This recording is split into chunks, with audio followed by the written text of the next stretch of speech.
하나님의 귀하신 말씀 요한복음 6장 26절로 48절까지 말씀입니다. 주신 말씀을 통해서 나를 보내신 이의 뜻은 이런 제목으로 함께 은혜를 나누시겠습니다.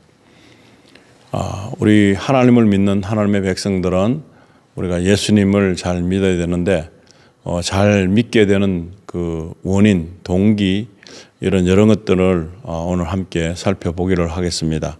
그래서 오늘 이 시간에 성령께서 함께 우리에게 충만하게 해주셔서 이 말씀이 전하는 자나 듣는 자가 다 잘 이해되고 하나님의 은혜가 충만하게 되기를 예수님 이름으로 축복합니다. 함께 말씀을 보실 때 귀한 말씀이 우리의 심령에 잘 박힌 목과 같이 그런 귀한 말씀으로 남아있기를 원합니다. 그리고 성령께서 이 말씀을 풀어주셔서 세상적인 육적인 눈이 아니라 영적인 눈으로 다가가는 예수님께서 온전히 전하시고자 하는 말씀을 전하시는 대로 받아들이는 그런 믿음 되시기를 원합니다. 26절에 보시면은 예수께서 대답하여 이르시되 내가 진실로 진실로 너희에게 이르노니 너희가 나를 찾는 것은 표적을 본 까닭이 아니요 떡을 먹고 배부른 까닭이로다. 이런 말씀을 하시는 이유가 있습니다. 오병이어 기적을 통해서 많은 사람들이 몰려들었습니다. 그래서 5천 명 이상 되는 사람들을 이렇게 물고기 2마리와 보리떡 5개를 가지고 결국에 보리떡 5개의 그 남은 양이 그 많은 사람들을 다 먹게 하고 12광줄이나 더 되는 그런 남음이 있었다는 것입니다. 얼마나 큰 축복인지 모릅니다. 그러나 이런 것들을 통해서 많은 사람들이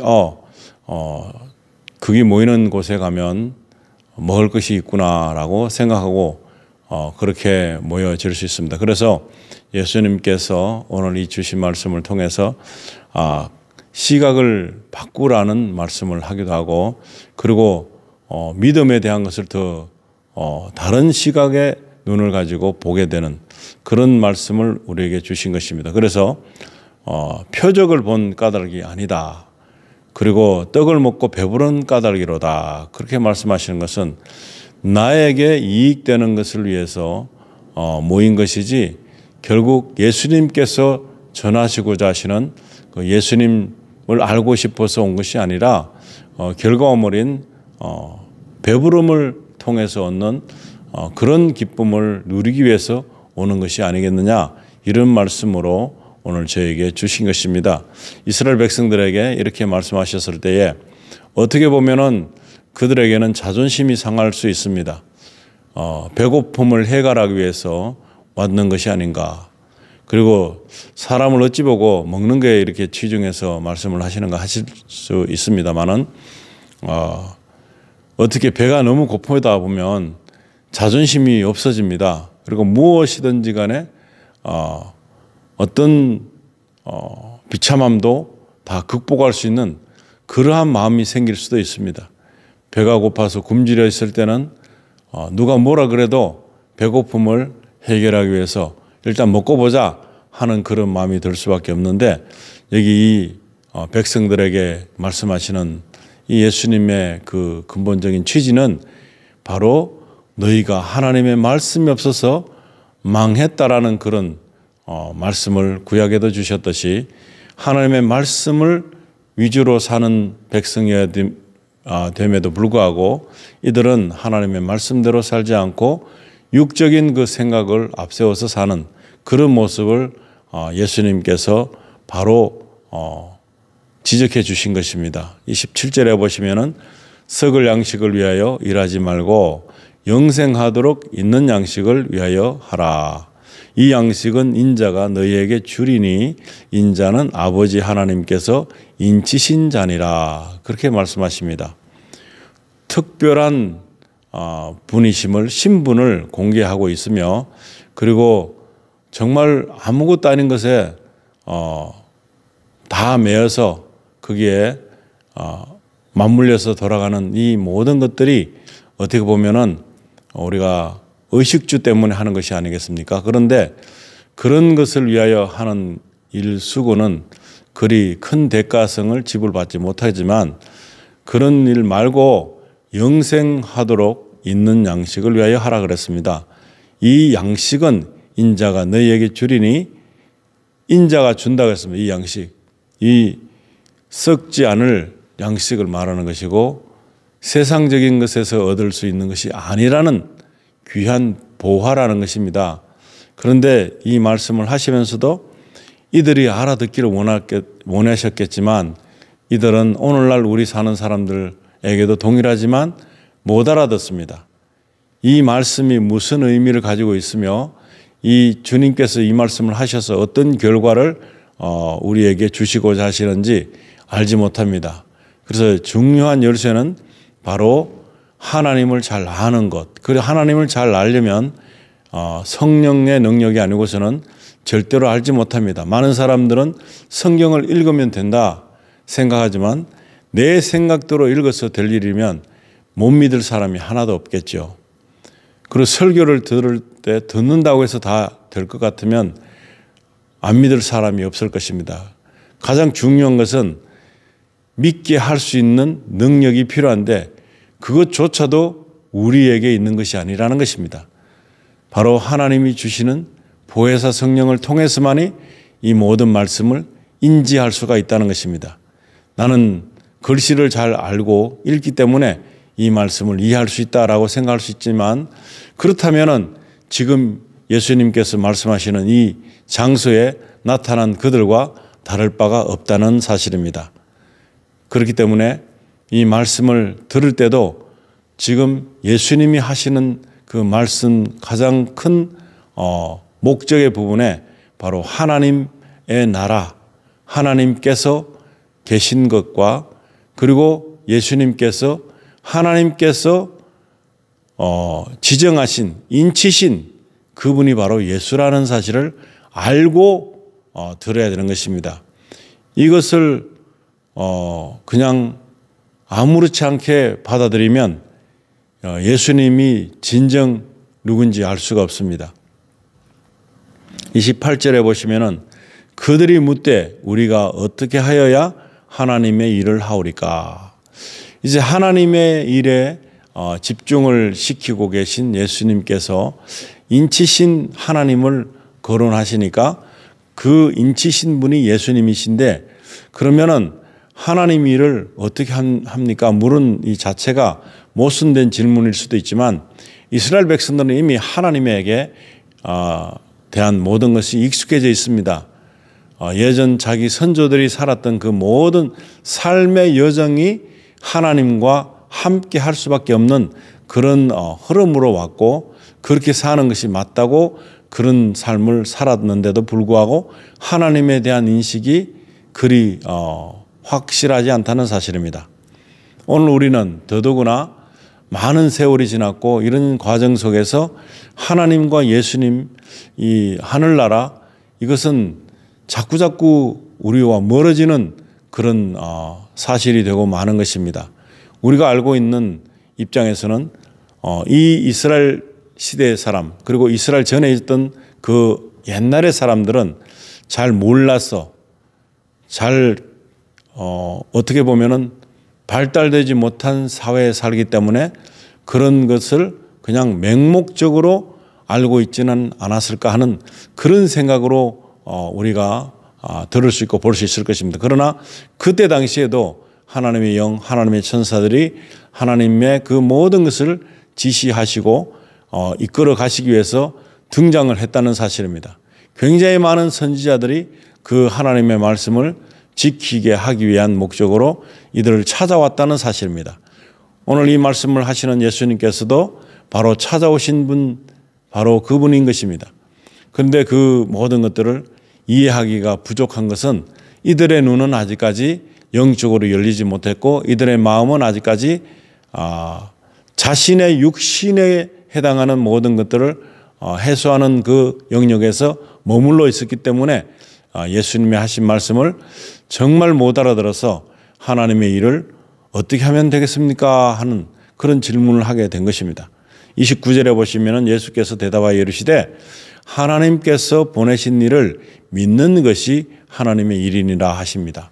하나님께서 보내신 일, 예수님을 믿는 것이 하나님의 일이라 하시는데 이 믿는 것을 어떻게 믿을까요?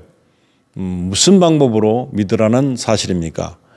그래서 이들은 믿는 게 뭐지 생각했을 것입니다. 당사자가 바로 앞에 있기 때문에 더더구나 의심이 가고 의문이 되죠.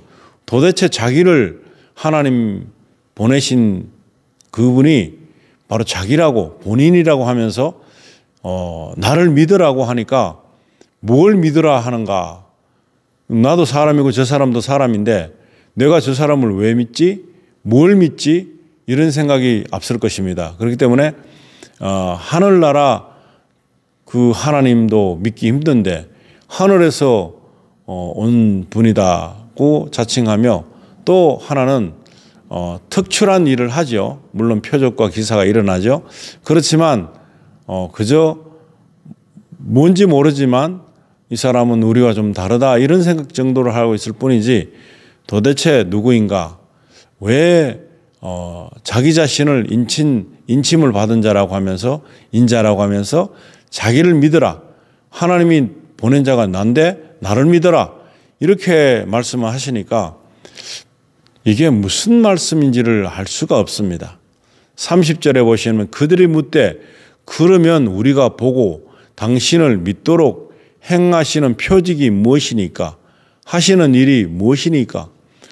내가 같은 사람의 입장인데 어떻게 해서 당신을 믿으라고 하며 또 그 믿는 방법은 또 어떤 것이 있고 또 당신을 믿도록 행하시는 표적이 어디 있는가 묻는 이런 일이 생길 수밖에 없습니다.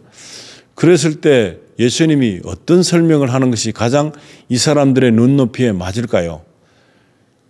이 사람들은 지금 맹목적 아무런 어떤 심도 있는 집중적인 어떤 그런 면이 없고 그저 어저께 얻어먹었던 빵도 있고 더더구나 많은 사람들을 그렇게 먹이시는 거 봤을 때 놀랄 일이고 오늘은 또 무슨 것으로 우리에게 주실까라는 이 생각으로 가득 찼지 예수님께서 말씀하시는 이 복잡한 문제를 들으려고 하는 그런 마음을 가지고 있는 사람은 없었을 것입니다. 그런데 이 예수님께서 말씀하시는 이 복잡함을 어떻게 알아들어야 되는가 하는 것입니다. 오늘날도 똑같습니다. 우리가 무엇인가를 주고 무엇인가 혜택을 받고 사람들도 만나고 그래서 교회에 나오는 사람들 이 사람들에게는 무엇이 필요할까요?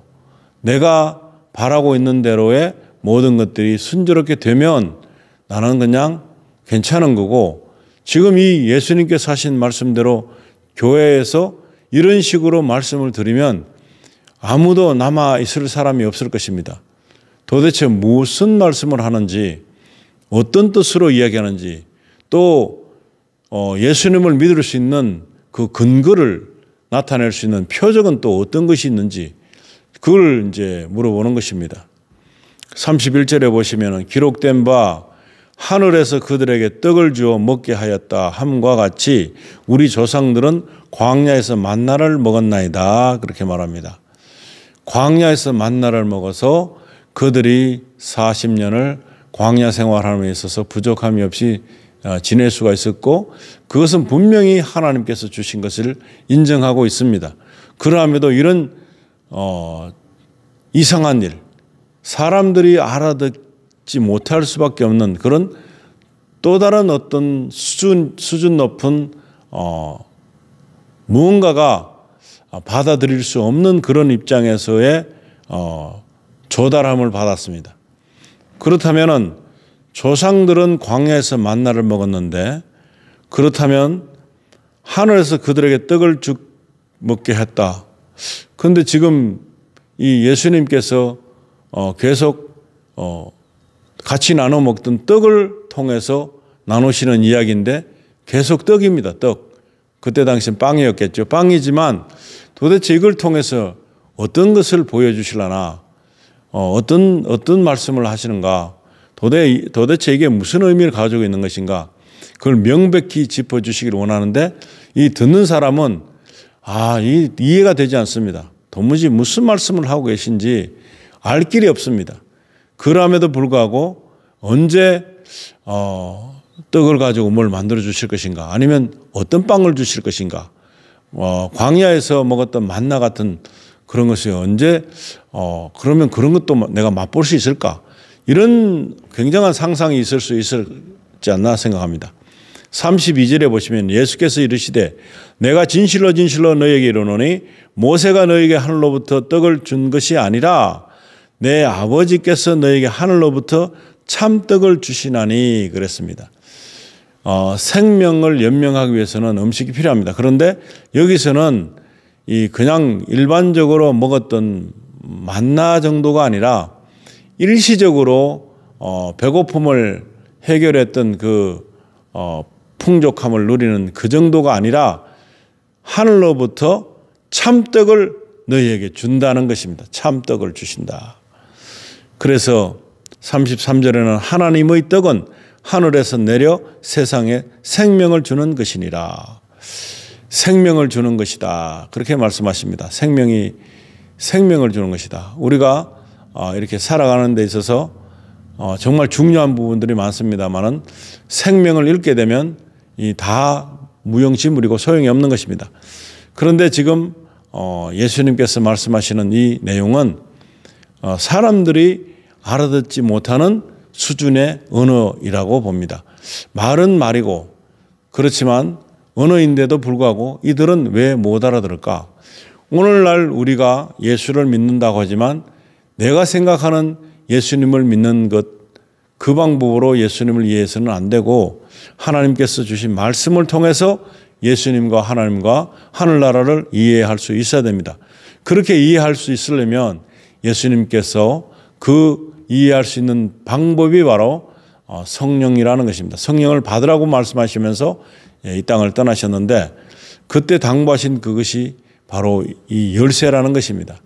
성령을 통해서 이 말씀을 받지 않으면 이 말씀을 이해할 수가 없습니다. 우리가 가지고 있는 상상의 나래를 아무리 편다 할지라도 상상이 되지 않는 도대체 결론적인 이 수학적으로도 그렇고 이건 도대체 이야기가 되지 않습니다.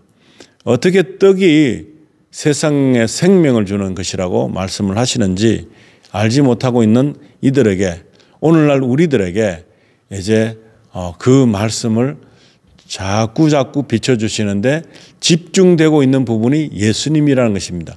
조명이 되고 있는 부분이 예수님이라는 것입니다. 34절에는 그들이 이르되 주여 이 떡을 항상 우리에게 주소서. 매번 언제든지 계속 주시기를 원합니다.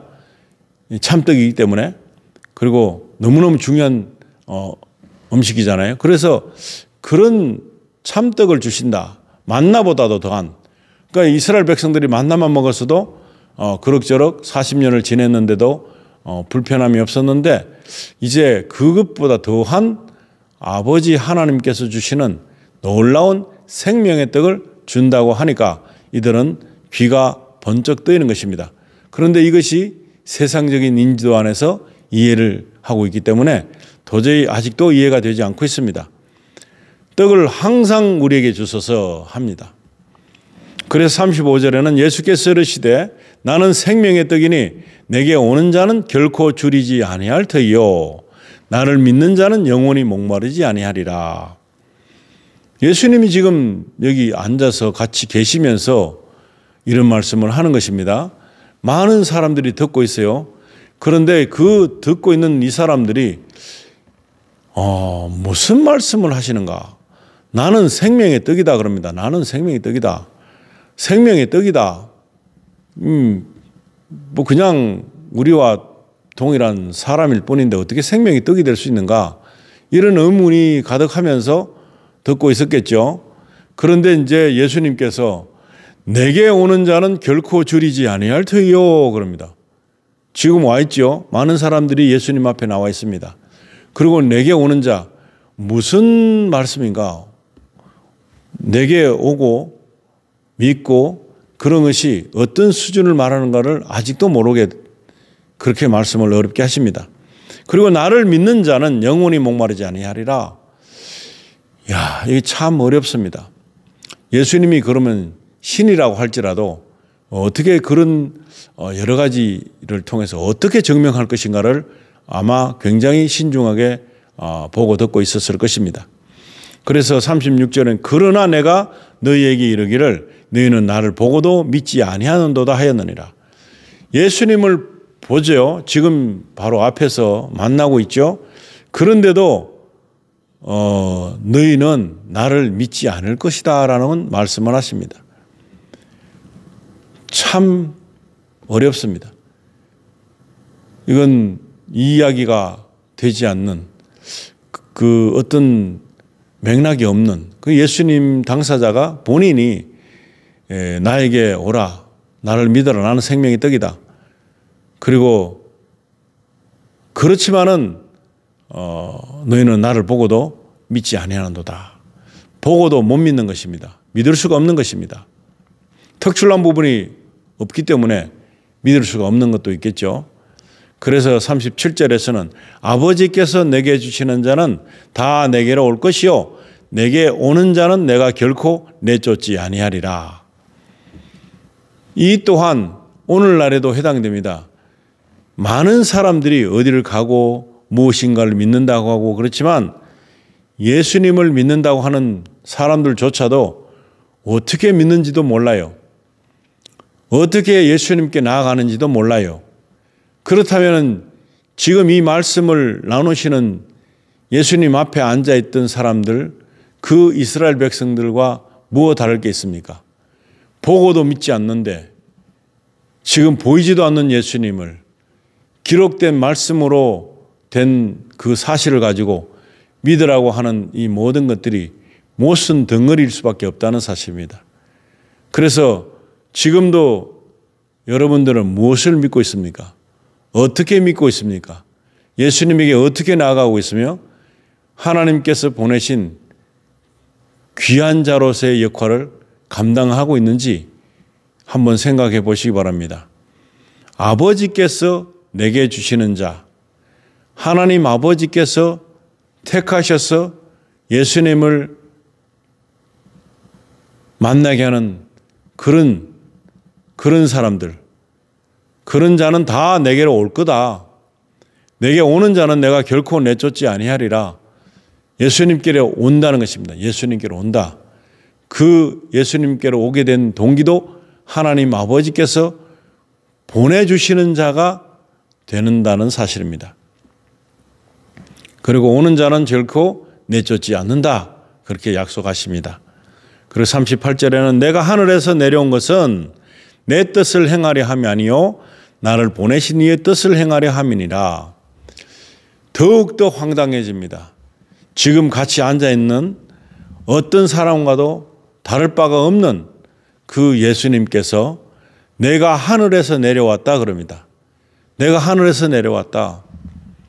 참 이해하기 힘든 이야기가 되겠죠. 하늘에서 내려온 것은 내 뜻을 행하려 함이 아니다. 내 뜻을 행하려고 온 것이 아니다. 나를 보내신 이의 뜻을 행하려 함이다. 나를 보내신 이 하나님의 뜻을 행하려고 한다. 이렇게 말씀하십니다. 같이 앉아있는 그 상황에서.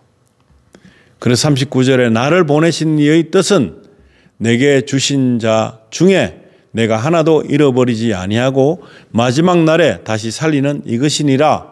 이렇게 말씀하십니다. 나를 보내신 이의 뜻은 바로 하나님의 뜻은 내게 주신 자 중에 내가 하나도 잃어버리지 아니하고 마지막 날에 다시 살리는 이것이니라.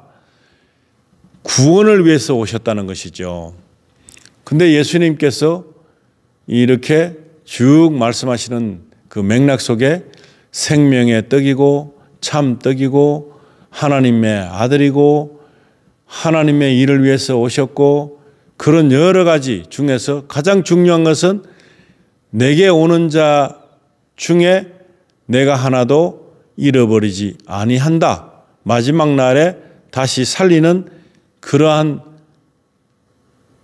일들을 내가 할 것이다 라고 하니까 얼마나 황당했겠습니까? 지금도 똑같습니다. 많은 믿음의 사람들이 이 사실을 믿고 교회에 오며 이 사실을 믿고 사람들에게 복음을 전할 것인지 아니면 그냥 세상에 사는 만사 모든 것 중에서 내가 조금 윤택함을 누리게 된 이유가 바로 하나님이 된다면 더 큰 것을 놓치고 사는 그런 불행한 사람이 되는 것입니다. 40절에 보시면 내 아버지의 뜻은 아들을 보고 믿는 자마다 영생을 얻는 이것이니 마지막 날에 내가 이를 다시 살리리라 하시니라. 참으로 어렵게 가고 있습니다. 내 아버지의 뜻, 하나님 아버지를 내 아버지라고 말하는 것뿐만 아니고 아들을 보고 믿는 자마다 영생을 얻는 이것이다. 아들을 보고 믿는 자 영생, 이게 복음인 것입니다. 그런데 무엇을 위해서 교회에 오나요? 직분을 받아서 그 일을 하기 위해서, 감당하기 위해서 오나요? 무엇을 위해서 오나요? 교회에 오는 목적이 뭔가요? 예수님께서 나에게 오신 목적을 지금 이 요한복음 6장 40절에서 말씀하고 있습니다. 내 아버지의 뜻은 아들을 보고 믿는 자마다 영생을 얻는 분명한 사실을 말씀해 주고 있고, 그 다음에 그 결과로는 마지막 날에, 심판의 날에 내가 이를 다시 살리는 그 일을 맡았다고 하는 것입니다. 그것을 책임지고 오셨다는 것입니다. 그것이 너무너무 중요한데도 불구하고 지금 많은 사람들은 무엇을 추구하고 있나요? 어떤 것을 위해서 지금 살고 있나요? 지금 이 말씀과 비교해 봤을 때 도대체 어떤 것이 내 삶의 주 목적이 되나요? 목적 없는 믿음, 목적 없는 신앙, 하나님의 약속, 내 마음대로 생각하고 믿는다면 이 말씀과는 틀리기 때문에 결국에 예수님과는 상관이 없는 사람이 되고 마는 것입니다. 그 믿음이 오게 되려면 바로 성령께서 말씀을 이해시킴에 필요하다는 것입니다. 성령의 이해시킴이 없이는 도저히 하나님 말씀을 접할 수가 없는 것입니다.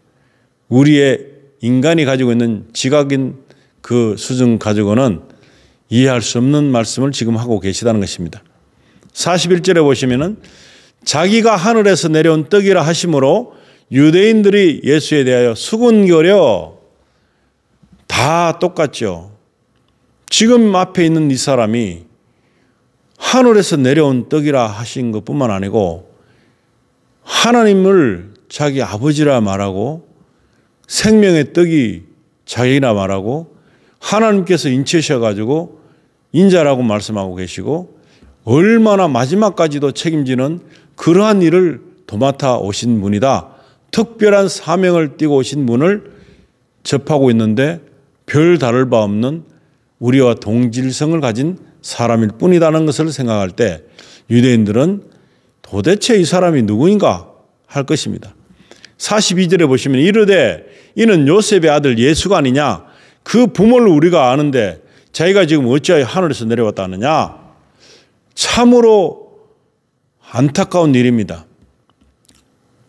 아마도 비정상적인 사람일 거라고 생각이 드는 그런 부분이 될 수 있습니다. 이게 도대체 이해가 되지 않는 일입니다.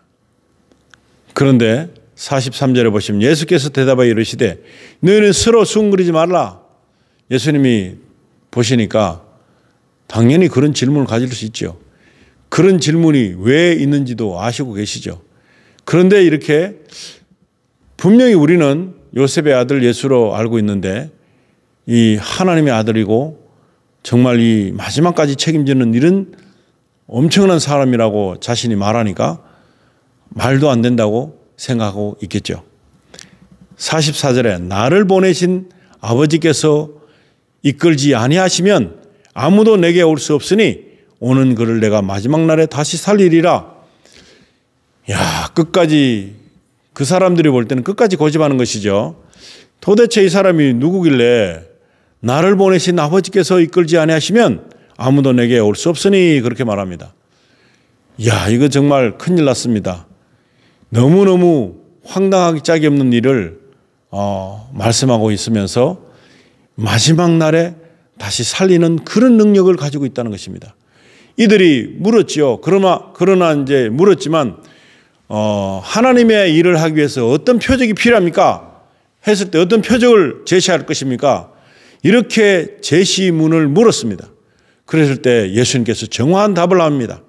정확하게 내가 이 땅에 오신 구세주이며 나를 믿는 자는 구원할 것이고 마지막 심판 때에 다시 살리는 그런 일을 하시겠다고 말씀하시는 이것이 정확한 답인 것입니다.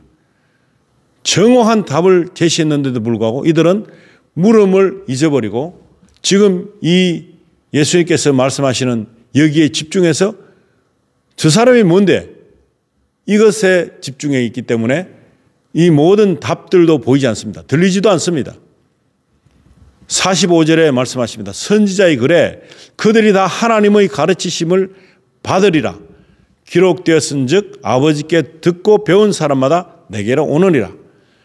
듣고 배운 사람들이 됐을 때 바로 깨닫고 예수를 믿어야지만 예수가 바로 길이요 진리요 생명인 것을 믿는 사람만이 예수님을 갈구하고 예수님을 믿게 되고 예수님께 나아가는 동기부여가 되는 것입니다. 46절에 보시면 이는 아버지를 본 자가 있다는 것이 아니니라. 오직 하나님에게서 온 자만 아버지를 보았느니라. 바로 본인이 하나님 나라를 알고 있고 하늘에서 오신 것을 말씀하고 있습니다. 그럴 때 이 사람들은 도무지 이해를 못합니다. 그래서 더 혼란이 오는 것입니다. 하나님에게서 온 자만 아버지를 보았느니라. 참 어려운 말씀을 하고 있습니다. 그래서 47절 진실로 진실로 너에게 이르노니 믿는 자는 영생을 가졌나니. 믿는 자, 예수님 말씀하시는 이조차도 이 말씀 자체로도 믿었을 때 영생을 가졌다고 말씀하시고 있습니다. 그러면서 결론적인 말씀 48절은 내가 곧 생명의 떡이니라 합니다. 내가 곧 생명의 떡이다. 내가 곧 생명의 떡이다. 그렇게 말씀하십니다. 이 생명의 떡을 먹어라. 생명의 피를 마셔라 했을 때 도무지 이해되지 않는 많은 제자들이 무수한 제자들이 다 예수님을 떠나고 마는 것입니다. 오늘날도 정말 교회 가면 착하게 돼 도덕적으로 바로 쓰려고 해. 그리고 양심을 가지고 살려는 노력을 하는 사람들이 모인 곳이 교회라고 생각하면 이 모든 것은 어디 갔나요? 그것만 추구하는 곳이 교회라면 지금 이 예수님께서 하신 말씀은 어디 가고 없습니까? 진정 복음을 전하는 교회가 얼마나 있겠습니까? 하지 말라 하지 말라 하라 하라 문제가 아닙니다. 예수님을 곧 생명의 떡이라고 믿을 수 있는 사람, 길이요 진리요 생명인 것을 믿는 사람, 그런 사람들이 생명을 가지고서 찬양하고 기도하고 성령의 인도함을 받아서 모든 것을 하나님 앞에 나오는 내 모든 욕심과 추구점을 하나님께로 맞추는 그런 조율함이 매 순간순간 있을 때에 신자가 되는 것이지 그저 내가 생각하는 대로 만들어가고자 하는 교회라면 예수님과는 관계가 없는 모임이 될 것입니다. 오늘 우리는 우리 마음속에 성령이 함께 하심으로 내 안이 성령의 전이 되고 성령께서 나와 함께함으로 말미암아 내가 교회가 되어야 되는 것입니다. 내가 교회가 돼야 내 삶의 자체가 드려지는 산 제사의 예배를 드릴 수 있게 되는 것입니다. 그러지 않고 세상적인 시각에서 많은 사람들이 가지고 있는 근본적인 도덕성, 내가 좀 착하게 되는 것, 모범이 되는 것, 내가 좀 다른 사람에게 칭송을 받을 수 있는 좀 괜찮은 사람 정도로만 살기를 원해서 교회에 나오신다면 이것은 생명을 얻지 못한 사람의 자리에 있습니다.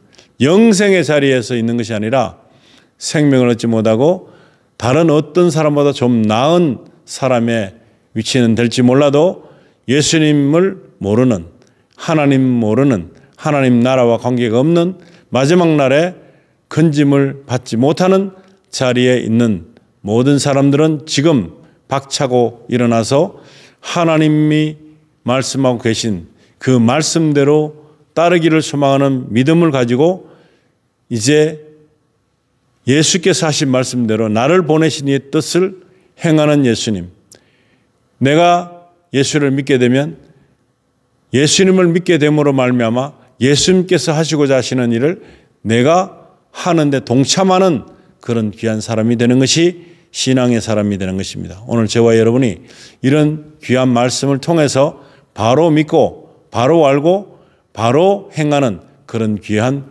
믿음을 통해서 빛의 자녀의 자리를 굳건히 지키시는 저와 여러분 되시기를 우리 주 예수님 이름으로 축원드립니다. 기도하시겠습니다. 하나님 아버지, 저희들을 통해서 영광 받아 주시옵소서. 예수님은 하나님께서 보내신 구세주이시고 메시아이시고 그리고 산떡, 생명의 떡이신데 우리가 예수님을 믿는다고 하면서 우리 생각대로 믿으려고 하는 경향이 너무나 많습니다. 아버지 하나님, 이 시간에 저희들이 예수님이 하신 말씀을 그대로 듣고 그 예수님께서 맡으신 사명이 아버지께서 보내신 자를 한 명도 놓치지 않고 다 구속하고 구원하는 그 일을 통하여 마지막 날에 다시 살리는 그 일까지 맡으신 예수 그리스도의 그 크신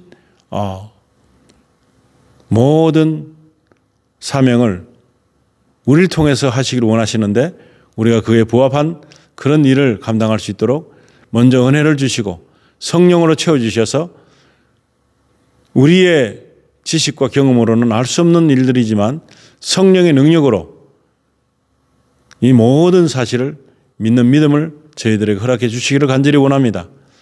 아버지 하나님, 지금 교회들이 보여주고 있는 모든 것들은 자선사업가도 할 수 있는 예수 그리스도의 능력이 아니더라도 할 수 있는 일을 하면서 하나님의 일을 한다고 생각하고 있는 여러 부류가 있습니다.